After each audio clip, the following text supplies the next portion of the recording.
We are watchmen, warriors, victors. Together, we will fight the good fight and finish strong.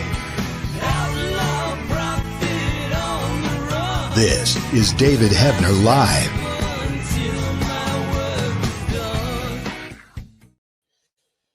Yeah, so people ask me, go, David, why do you wear black? Is everything black? Even my coffee cup's black. Well, here it is right here. Black represents the darkness, the deep state that I battle on behalf of my Father and my Savior, Jesus Christ. The underbelly of this deep state, but it's not apolitical. It's not Republican, Democrat. This goes much, much deeper, folks. This is what we're going to uncover and discover tonight. But one of the deepest, darkest battles is the war on our children. Now, you know this. I've been on this bandwagon for years because it's the very heart of God's creation. These little innocent minds, I mean, they're under assault. But what, we stand idly by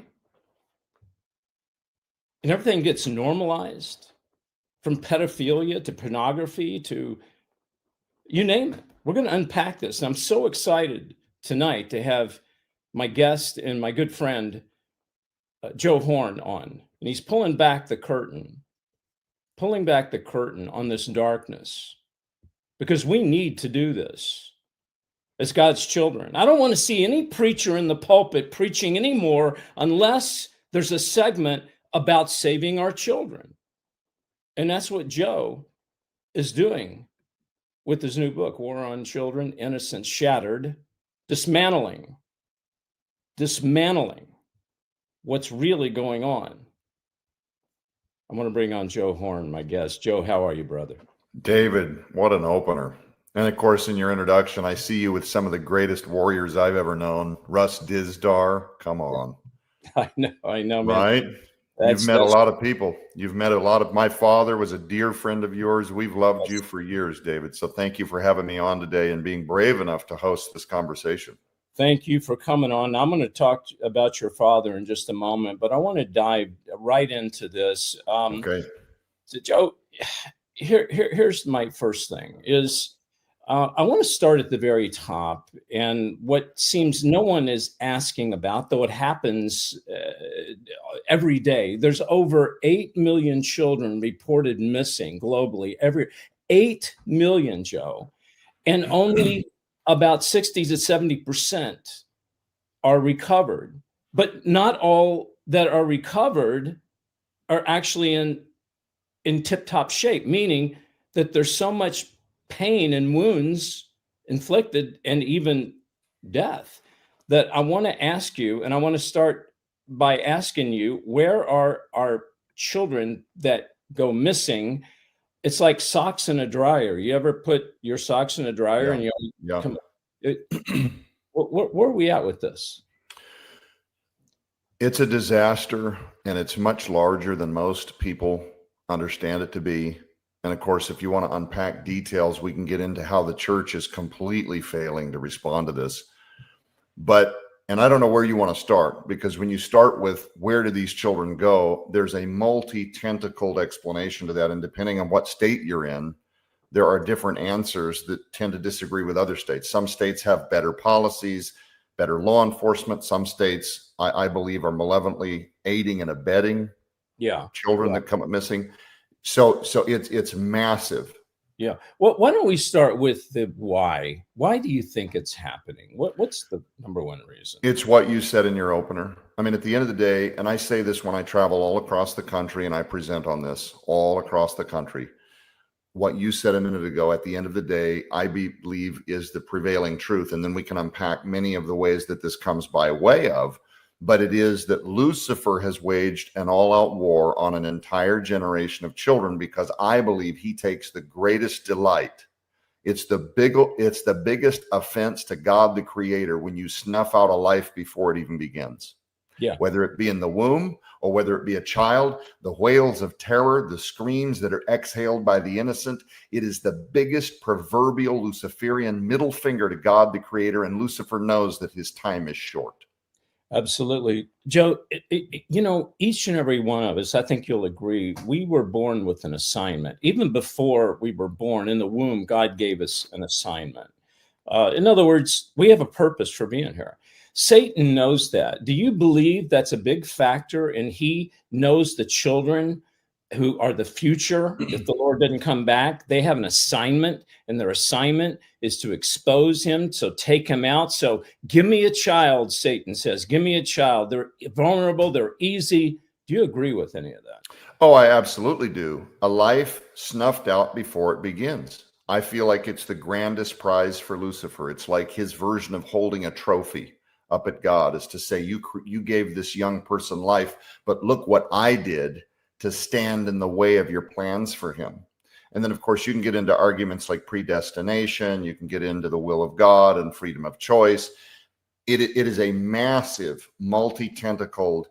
We have a country that has attempted to, via cartoons, major corporations that are creating a lot of the entertainment that our children are interacting with. We have AI companion programs now that kids are playing with on their mobile phones and iPads that are there to be a replacement for the nuclear family. We don't need a mother, father, sister, brother. You have AI companions that are infinitely smarter. A lot of these programs, I believe, are malevolent and are already coaching young people into things like suicide under the pretense of providing good, sound advice for the direction of your life. We have the normalization, as you mentioned in your open, of pedophilia through the classroom, what kids are learning at school, culture. This is the biggest money on earth. Mm-hmm. This is the biggest money on earth. And that's why I say it's a multi-tentacled attack. It's coming by way of school. It's coming by way of the entertainment, our digital social media, our devices. Lots of kids today are being raised by screens. Their parents aren't active in their life. I saw a meme this morning that I had no intention of talking about, but when I saw it, I said, yep, no, that's the difference. It was a picture of a father on a couch, tired and drizzled, holding a remote with kids on the floor. And it said, kids will follow this. And then it shows a picture interacting with his kids and doing workouts and push-ups and playing chase games and teaching. And it says, kids will remember this. And so you can look at the United States right now, or Western culture in general, and you can say, okay, children today, for the most part, the nuclear family has eroded greatly.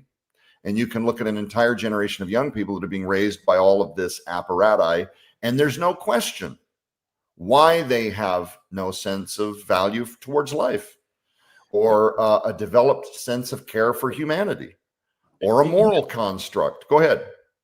Yeah. No, I don't interrupt you, but something. No, go ahead.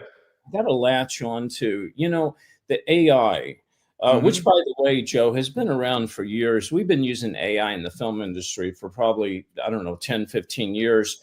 And so this deception of all of a sudden it's rolling out and blah, blah. No. This thing's been around for a long time, and the devil's been using it for a long time. Now, here's the thing with AI. There is a misconception, and this is my concern. I want to get your take on this, that with AI, things are created in the universe of fake intelligence. It's not real. Okay. Yeah. Now, there's this misconception that when you're watching something that's not real, it's okay to watch it because it's not real. So therefore, if you've got pornography, which I think pornography is, AI is going to go into, it already has gone into pornography. It's going to go big time. People are going to watch this thinking, you know what? It's okay to watch it. It's not really real what I'm watching. And children are going to pick up on this. They've been conditioned already with the video games and all of these other things. And we're going to get sucked into it as a society where it's going to be the norm to get up and watch Saturday morning cartoons with a little pornography mixed in. What say you? I say that I've already outlined the framework for that, and it's pretty irrefutable in the book Innocence Shattered. There's a whole series of chapters dedicated to making that case. What you're talking about how AI is already, yes, thank you for bringing that up. AI is already conditioning children. Okay, how do you have an entire group of young people live at an event 3 weeks ago where Charlie Kirk is shot through the neck, and there's this group of young people in real time celebrating what should be absolutely nothing, regardless of your worldview, nothing less than totally traumatizing. The kind of an event that you wake up for the next 7 years in therapy in the middle of the night with night terrors, sweating through your sheets, like to have seen someone murdered like that. Right. But to be so conditioned before it happens, to see it as almost normal or even deserved, and to feel nothing, no empathy, no sympathy, no. They've been conditioned. Joe, look at this. Look at this. We've got on the left side, we've got the killer, the shooter. As a matter of fact, I've been covering this for 2 weeks now. I believe he was programmed, but I believe he was desensitized. Here's Charlie Kirk. You can see the difference in. I totally 100% agree with you. I want to go a little bit deeper. Yeah. The killing of the unborn children. See, Satan requires blood. He wants the blood of the saints. So you've got the killing of unborn children. Do you believe that Charlie Cook, the shooting in the neck by the shooter, who I believe is a program multiple, do you believe this was more than a killing? It could be a sacrifice, something that because of desensitization, he's desensitized, the programming that Satan requires the blood. Notice he was shot in the neck, which is the center of the vocal cords. Verbalized. I have talked with two people that I respect very much who have vast credentials in the military, too, about that very thing. Was this a perfectly executed shot by someone paid by the deep state to remove somebody they feared might run for president should the Lord tarry? Right. Both of them came back with kind of the same assessment, that they did believe, based on what we're being told, that the actual shooter really and truly was this young man. Yeah. So I would defer to the experts that I know and just accept at face value that what we're being told, that it is likely this young man. That's my position today. Now, if we learn more, I'm also open to the fact that we are never being told the truth about what much of what we see is. In terms of how Satan, though, might celebrate that death as a victory, regardless of what was going through the mind of the young man, presuming he's the shooter, is, I believe, very similar to the kind of trophy that he flaunts at God every time, a life of innocence is taken before it has a chance to begin. Yeah. So whether he personally took it as a celebration or a victory, what we're seeing in the news, David, this, maybe fractions or anecdotal bits or parts of what people have overheard. Who in the world really and truly knows? Do you trust what we're getting from the FBI? Do you trust what we're being told? Well, of course not, because I'm in media, Joe. I know I've been in it making. Too much to trust. I watch this stuff. And by the way, the new soap opera in town, the new TV series isn't television anymore. It's the news. It's these clowns on both sides. And when I say both sides, again, I'm not going political. I'm going the good, the bad, and the ugly is where I'm going with this. No, I don't believe. First of all, most of them are deceived. See, it's through programming of deception. Okay. Many are the deceivers, but many also are deceived. And so that's why I'm bringing a lot of this stuff up. And I know it's in your book the new, by the way, when did the book come out? How long ago? So the book actually comes out in November. Okay. It actually comes out in November. And one of the things, if people care about children, if they're listening to this broadcast and they want to know where to start, how do they stand in the gap for these children? By the way, there's a typo on my graphic that we caught yesterday, and that's being amended, but you don't have to, should only have one O at the end. If people want to get engaged, I highly recommend that book. And one of the things I'm trying to do is get Amazon to pick up the book algorithmically to help me elevate that to a national conversation. So every pre-sale between now and November helps drive the algorithms that want to present that book and elevate it to a national conversation. Okay. But so the best thing they can do is go to Amazon, or where can they go right now to? Right now, the most helpful place to go, even though I've got my own stores and my own television programs, honestly, the most helpful place, if people want to help raise this to a national conversation, would be Amazon.com, and pre-order before November a copy, or get their friends to order copies of Innocence Shattered. But for people still wondering, like, okay, they've kind of talked about Charlie Kirk. They've kind of talked about a Luciferian war on children. They touched on AI. Let's bring this into kind of a coherent focus for a minute, because this is what Innocence Shattered is. It's actually the book version of a 6-part television series that we produced and put out last December called Rescue Us, where we basically present kind of the long version of how Lucifer is using all of these multi-apparati to seduce, destroy, dismantle, and then turn up missing an entire generation of children that the church and most of Western civilization is completely ignoring. To me, this is the elephant in the room. You said something early, David. If you want to know what tomorrow's world looks like, start with your children, because they're the ones taking over the steering wheel when the older folks like you and I eventually cash out, or God punches our clock and takes us home. And right now, we are completely failing. You do see, and I want to give props to some of the cultural revolution that's going on. I think you have this quick sweeping now, this underbelly of good that's trying to push back on some of the lunacy that for 30 plus years was trying to take over Western culture. One of the fallacies in that, though, is to call political movements a revival. I think a revival can be a side effect of a spiritual awakening. But if we start building straw men out of our politicians, if we start looking for a political messiah to come and fix all of our immorality through the pulling of voting levers, there's a couple of very dangerous things that can happen. One, you have a slippery slope towards dominionism, the idea that you can legislate morality. David, I can make you more sympathetic to those without health care. I can force you by law to care more about this or that.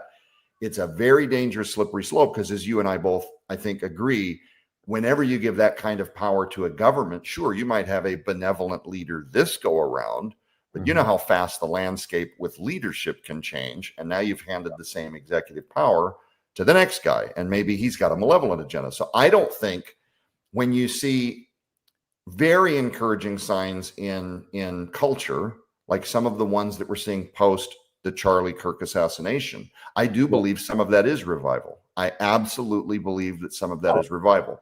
Yeah. 100%. People are going to church. But like 9/11, how long will it last? That's why I want to see a spiritual awakening that lasts. I want Charlie Kirk's life and the message that he leaves behind to last for generations. And the only way that happens is if people get beyond their temporal, emotional titillation, and they start the heavy work of permanent engagement, saying, David, this is the hardest thing I've ever had to do, but God has asked me to give him my yes, and I'm going to put my shoulder to the plow regardless of how I feel next week. Regardless of what, is this making sense? No, absolutely it is, Joe. I believe the difference between 9/11 and the slaughter of the sacrifice of Charlie Kirk is that people were focused on the devastation of 9/11, and it hurt them. It's what was in it for them to heal their insides. This was a turning point of a man. Young people saw a man that got taken out viciously. And not only did the young people come to the altar first, but then people like me and you, like me, I didn't follow Charlie Kirk that much, but he's bigger now than he's ever been. Yeah. I talk about him now. I never talked about him before. So this is a turning point. This is a movement, I believe. Like, in other words, I'm believing this is actually going to be different. People are actually waking up. Now, let me put a footnote on what you said about politics and so forth.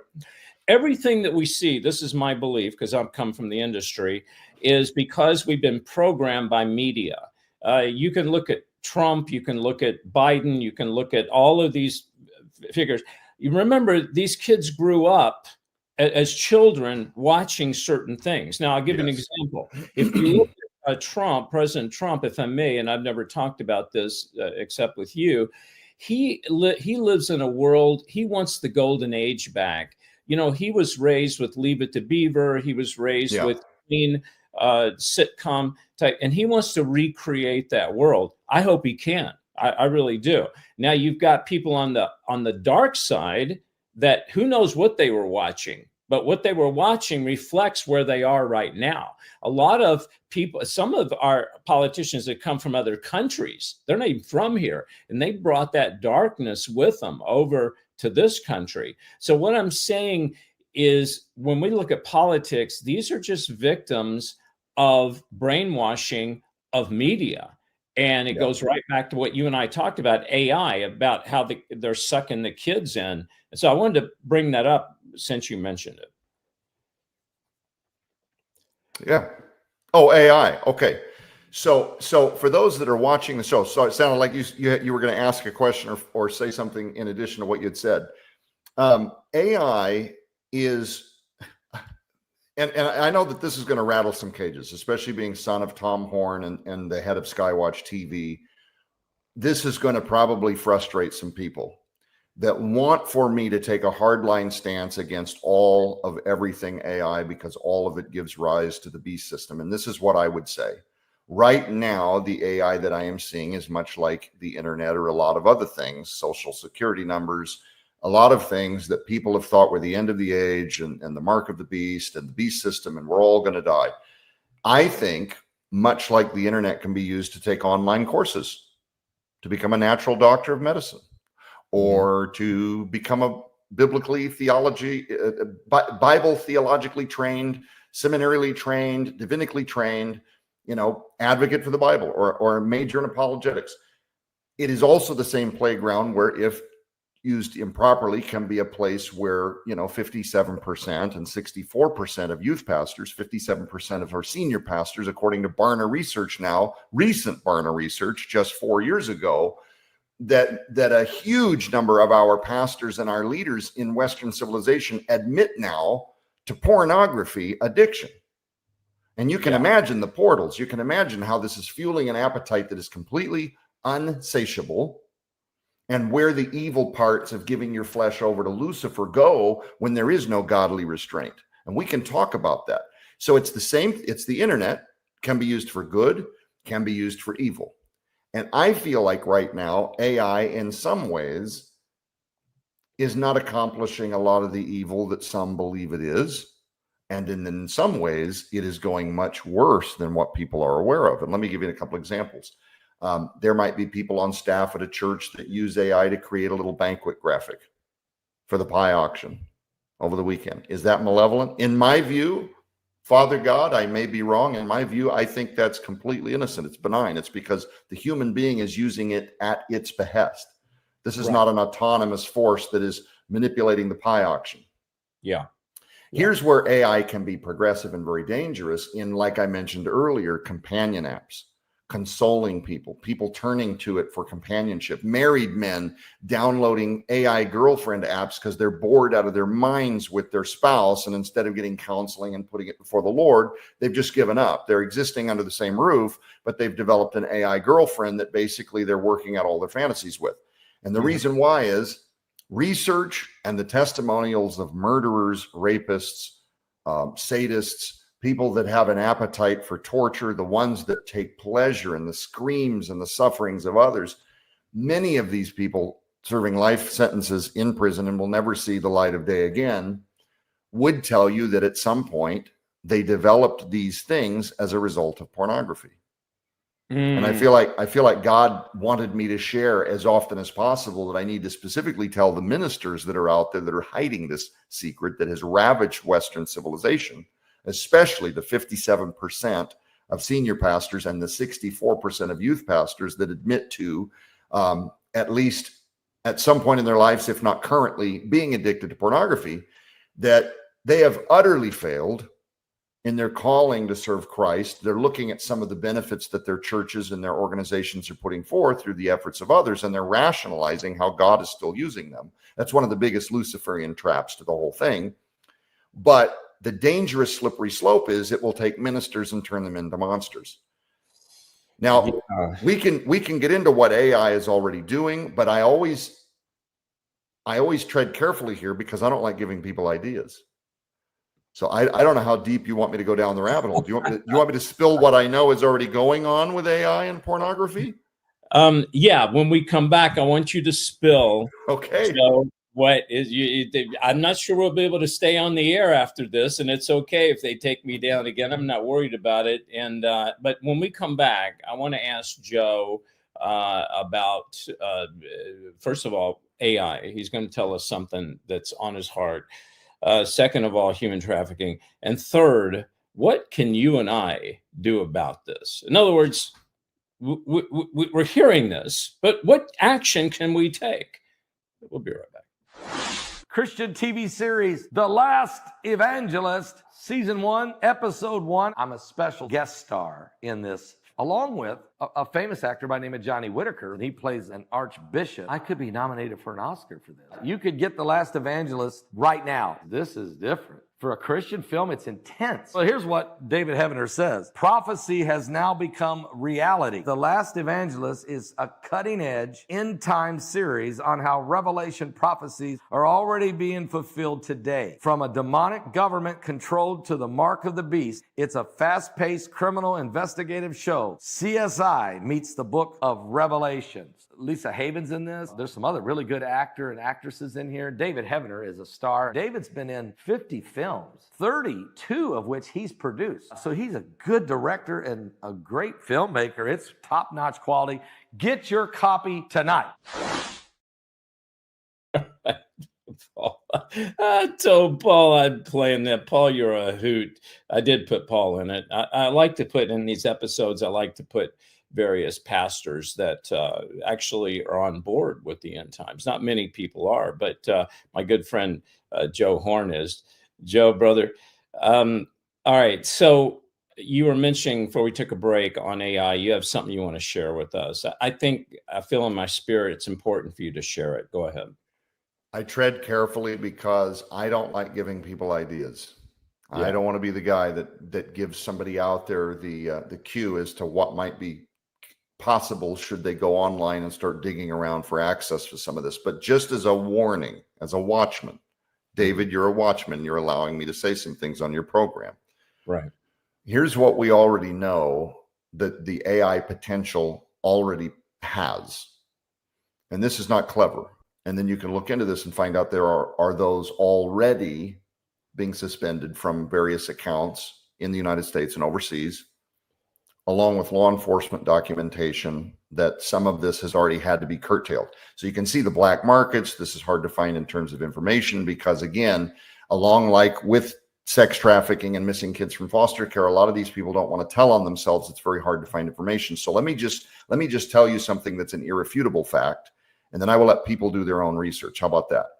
Okay. It's an irrefutable fact that AI technology already, and this is not clever, anyone knows this, allows for facial swapping.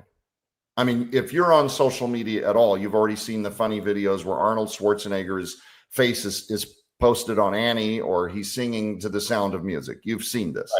Right. So imagine the people that have access to developing this software at its highest end, what they're already creating, so that you can eventually, and I think this is the goal, eventually pay like subscription-based services, like you do an online video game, for example, or a Netflix account or a Hulu account, where you have access to drag and drop custom tailor. This is what they're going to try to make legal. And they'll do it under the same framework that you mentioned earlier, how this is not real life, so it can't be something that you should be able to sue us over. I mean, identity infringement now becomes a big part of this legal cluster, okay? Yeah. But the idea that you can drag and drop custom tailor using any voice that you want. Somebody could make a David Heavener AI lookalike sim, program it with personality likes and dislikes just because they have an appetite to abuse you, David. Mm-hmm. and force you into any kind of fantasy that their daydreams can imagine.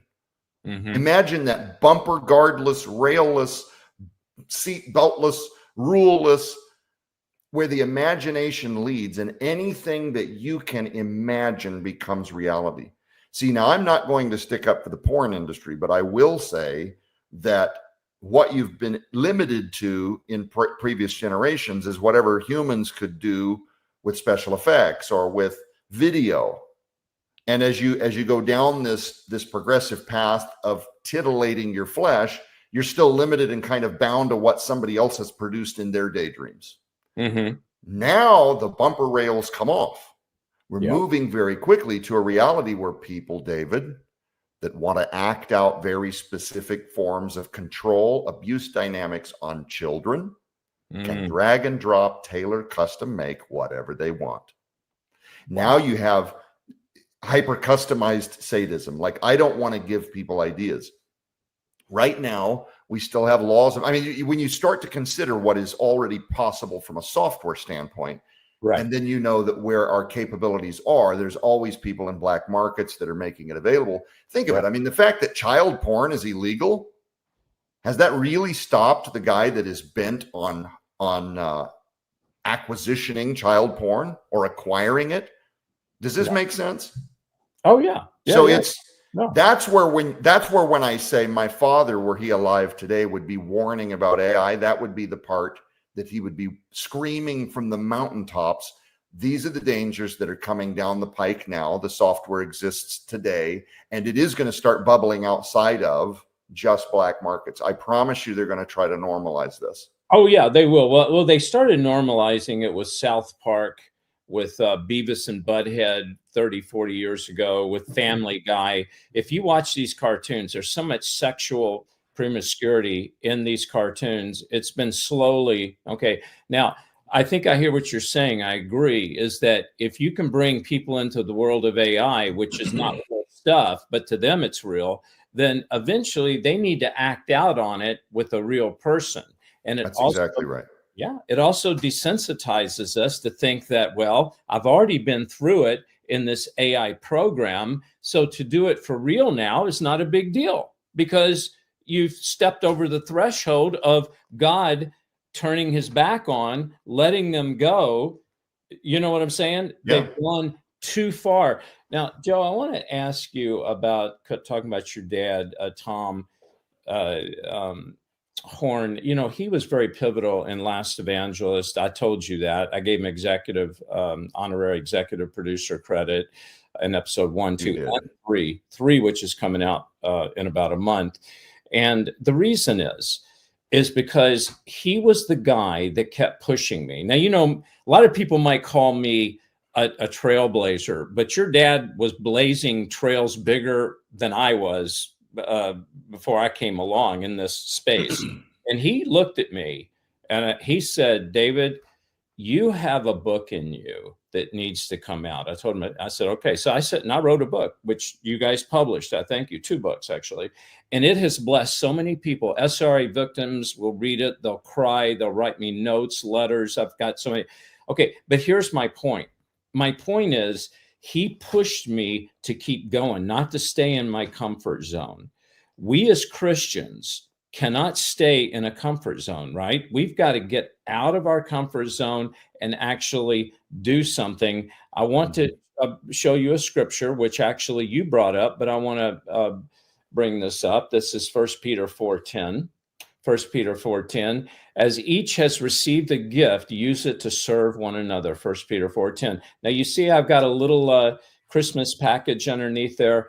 The modern day church, Joe, wants us to think this scripture means we're just supposed to, you know, go feed the homeless or maybe treat, you know, people right and give them a gift, and nothing wrong with that. Sure. But no, God's called you into using what you have to free the innocent, to expose the dark side. Am I correct in this assessment?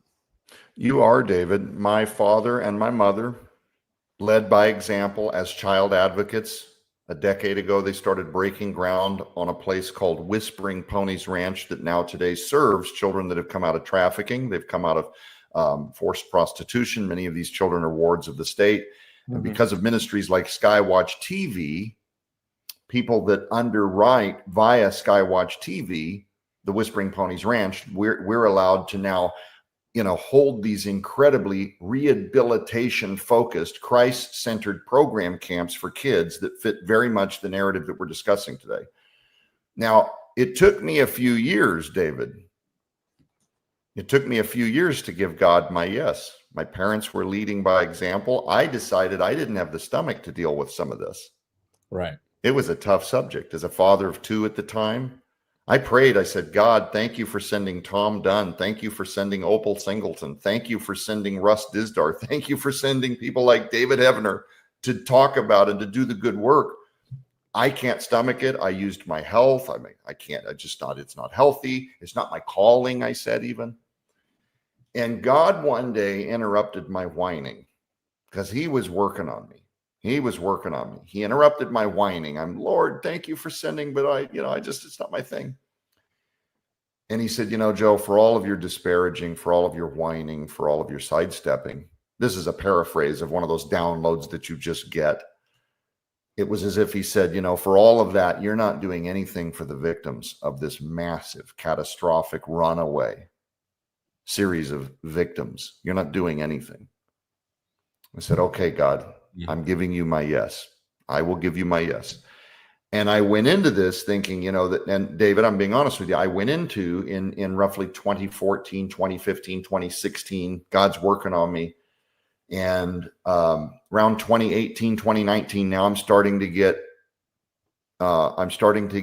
more obedient in his call for my life, which wasn't just as a TV host or a guy that happens to be a board certified holistic health practitioner or somebody that talks about a liver cleanse or a parasite detox.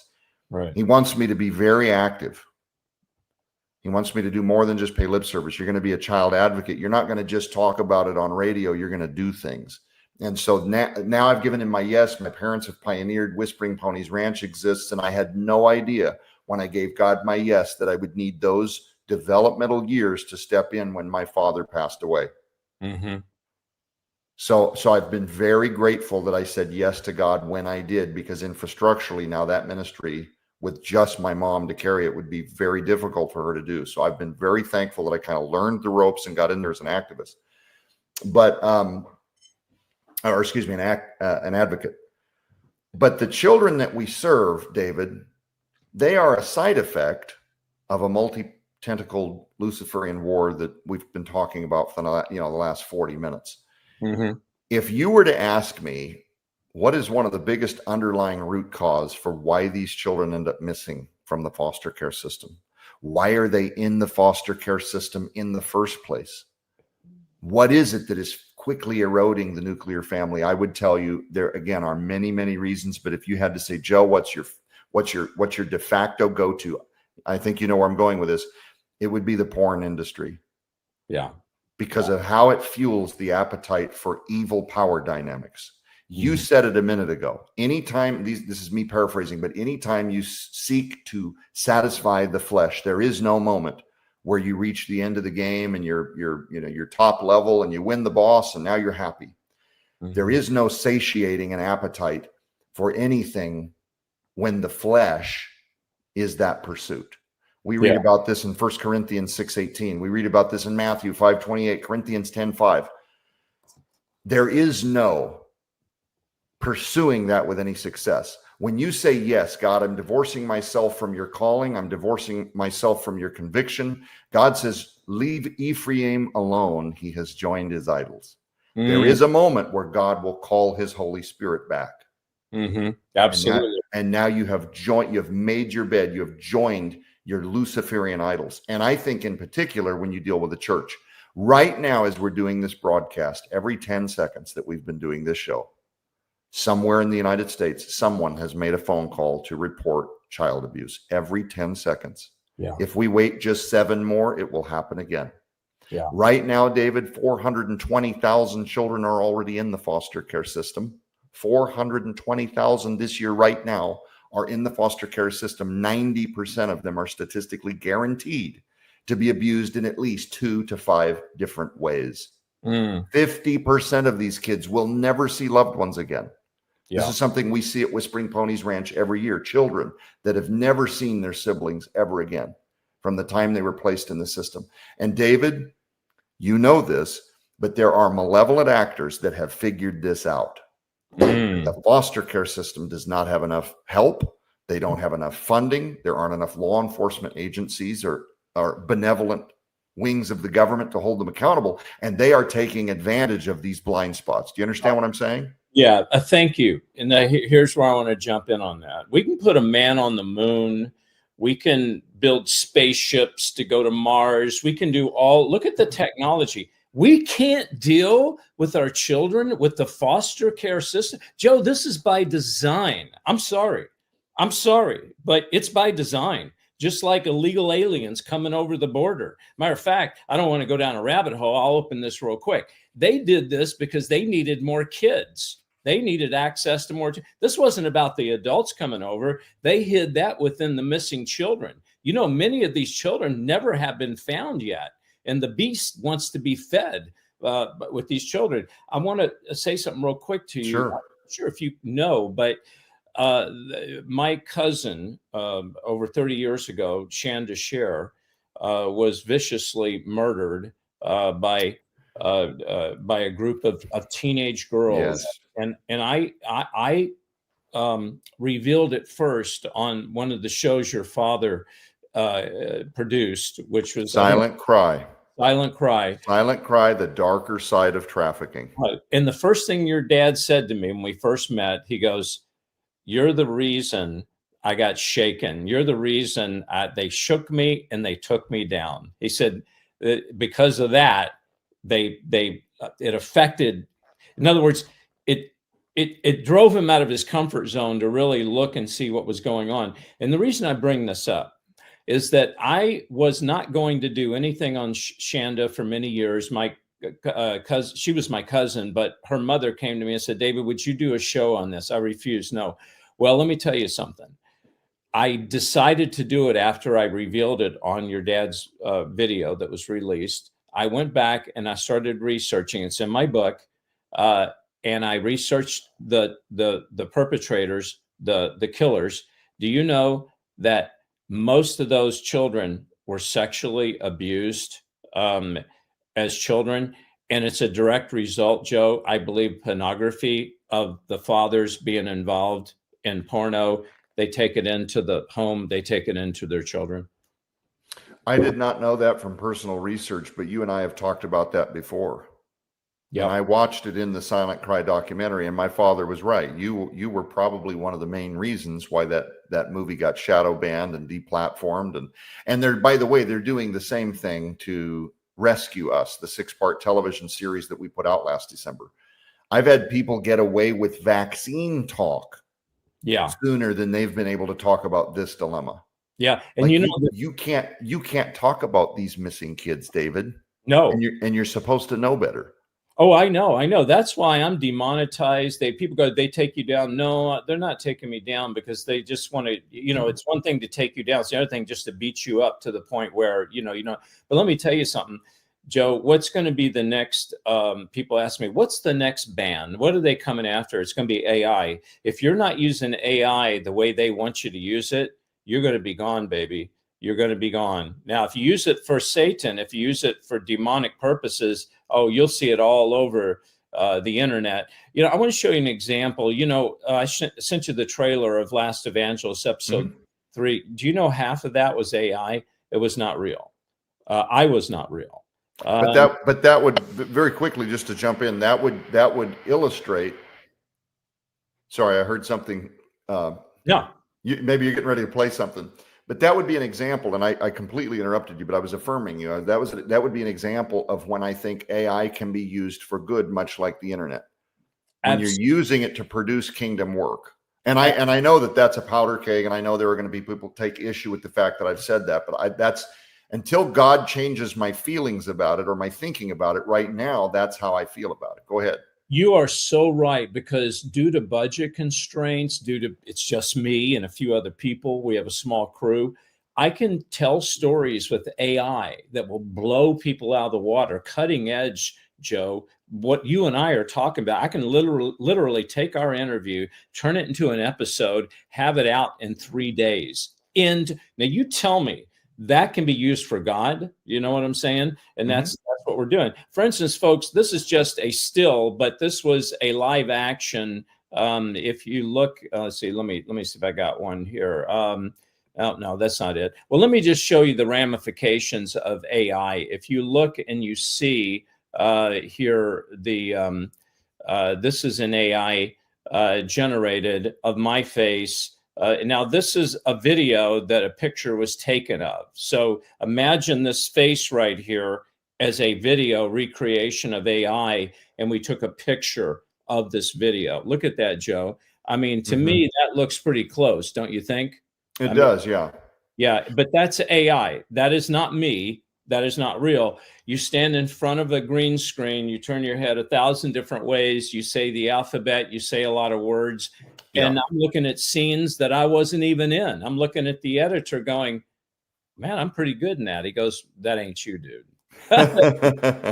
So here's the other thing too, and then we'll wrap this thing up because I want to get into human trafficking real quick, is that people like yourself, like me, that are kind of known amongst an audience, who's to say they can't recreate us one day? We wake up, you click on a mock of Skywatch of Joe Horn, and you're saying things that are totally supporting the Antichrist. My dad wrote about that in his last book, Summoning the Demon, before he died, and he's been gone for 2 years. I mean, that's some of the first stuff that people imagine. We talked about this a couple of years ago, David, that's some of the first things that people can expect to see from AI is deep fakes and lookalikes and face swapping.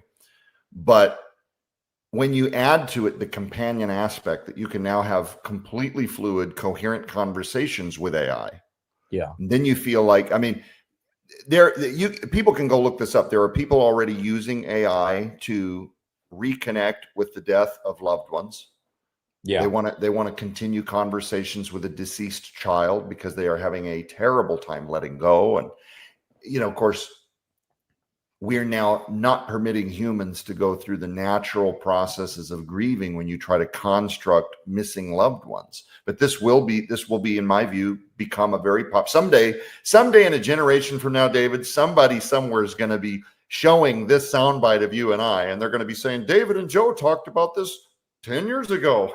And they're going to be side by siding it with people that are doing this in mass population. Because right now you're seeing the trickles, the little breadcrumbs. This is going to become broad sweeping, mainstream. There will be websites. Miss a loved one?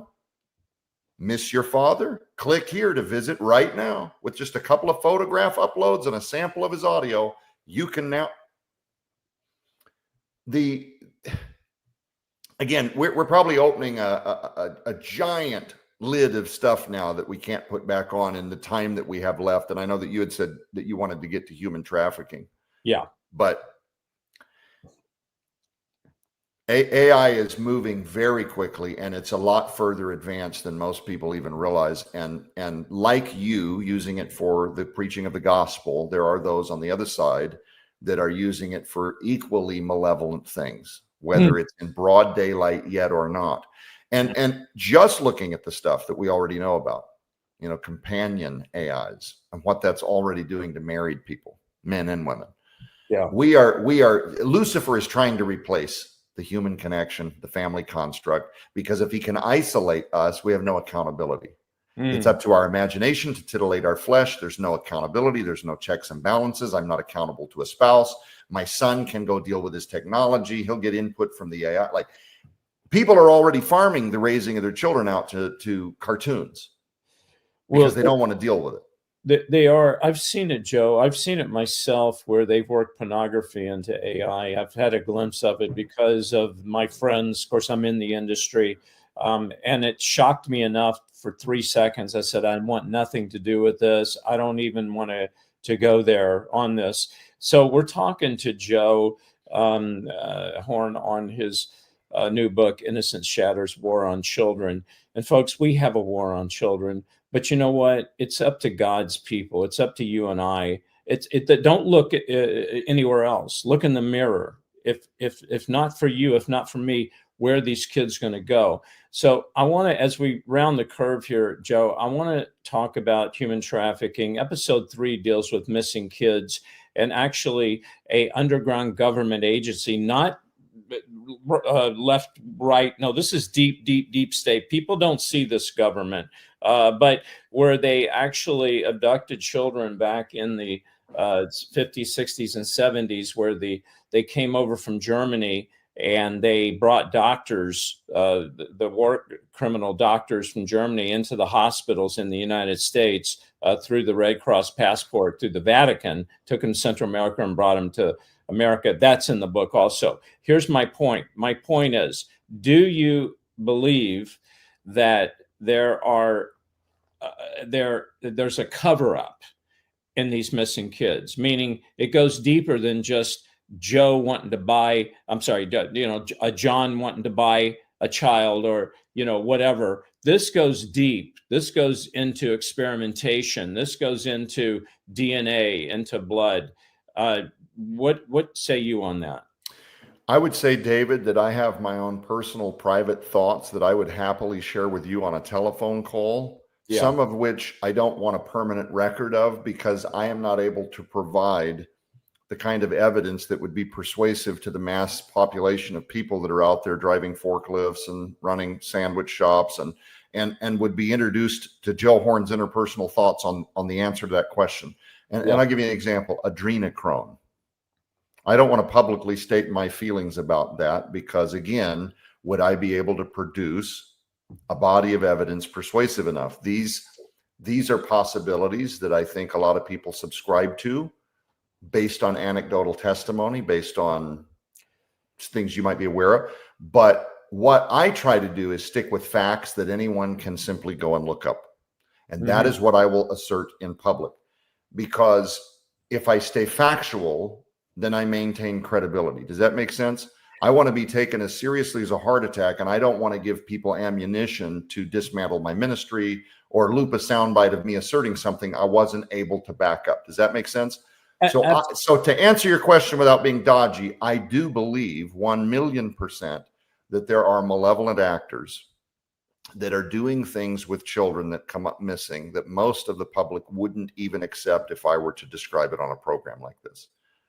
Right. I look at that because history shows what happens when people are given unmitigated power. Rulers down through history, what happens when they are given infinite wealth, unmitigated power, no checks and balances, and no fear of the law.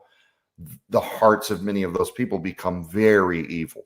Yeah. So why would I doubt that there are missing children, a side effect of having been purchased for the most malevolent reasons on planet Earth? Here's what I will tell you that anyone can go and research, that is a matter of public record. It is anywhere from 1 to 12 children a day, but the average is very close to 10 to 12 a day. Mm-hmm.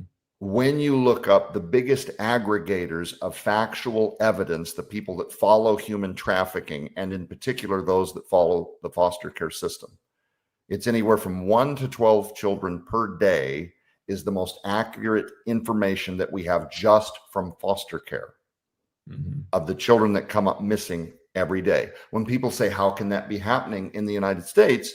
Well, I offer in the book Innocence Shattered, and also the television series Rescue Us, bits of information that explain factually and irrefutably that there are blind spots first in the foster care system. So then you're looking at law enforcement to somehow be the solution or the cure for those blind spots, and you realize they are also overburdened, understaffed, don't have the resources.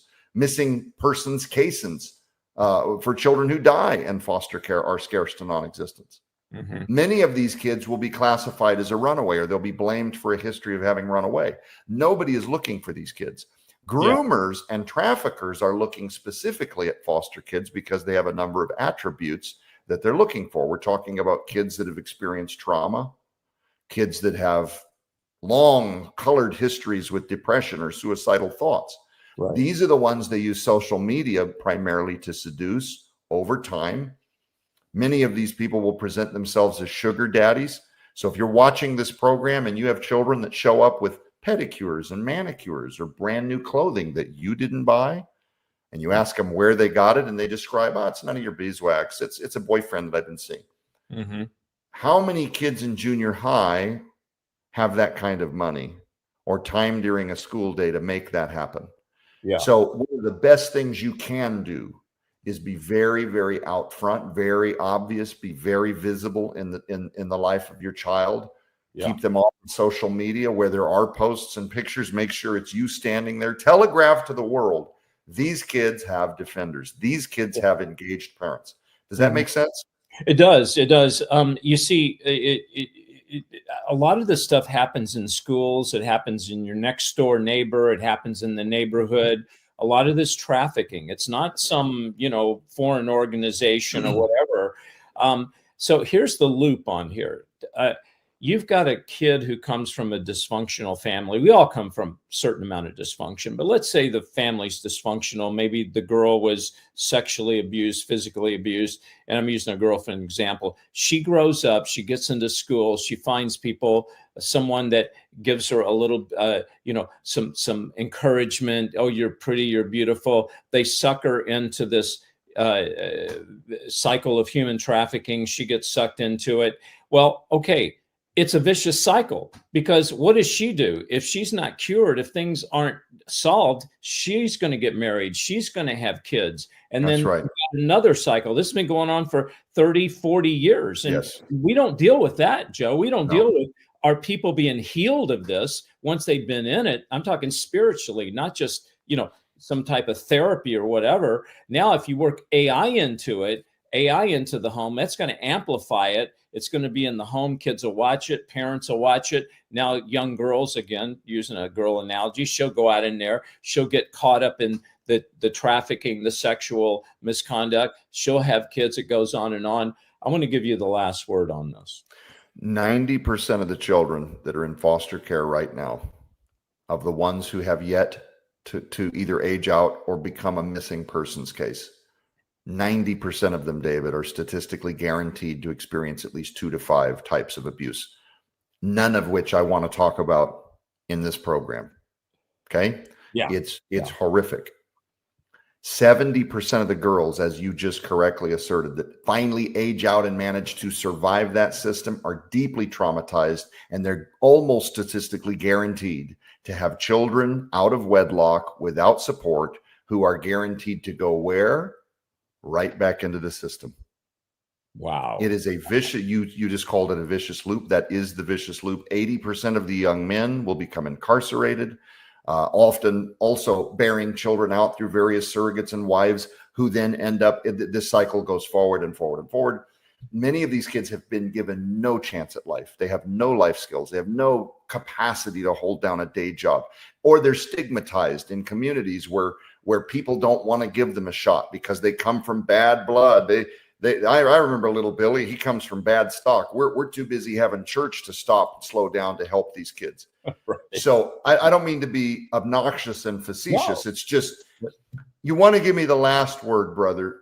You and I have been pinpricking this for an hour, and you can tell that any one of these questions could have gone into a direction that unpacked could have gone on for 3-4 hours just to unpack the shell pack. That's why I highly recommend, if anyone has watched this and they're stirred at all, please go to Amazon.com today and pick up a copy of Innocence Shattered. And not just to buy a book. I'm trying to get this to the national stage, and Amazon is the largest bookseller on the planet.